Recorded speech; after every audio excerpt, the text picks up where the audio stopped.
Inside the box for your Newtron P5 XS, you will find the quick start guide, as well as a pouch that contains some spare parts.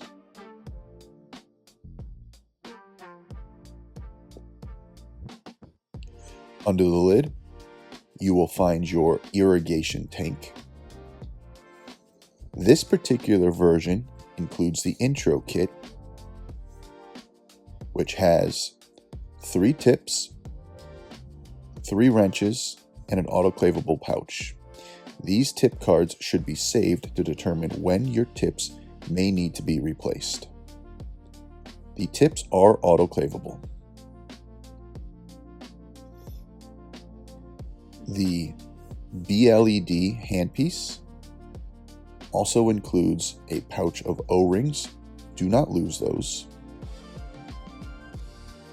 The handpiece is autoclavable.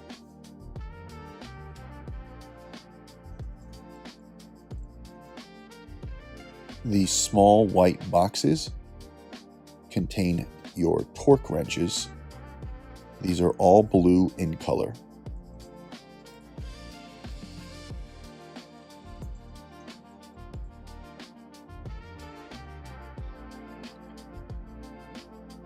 This clear autoclave box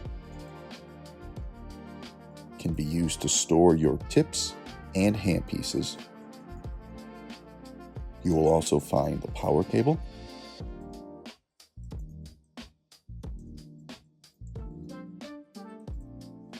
the foot pedal comes attached to the Newtron, as well as the handpiece cable. These can all be wiped down with a disinfectant wipe, as can the screen for the Newtron itself.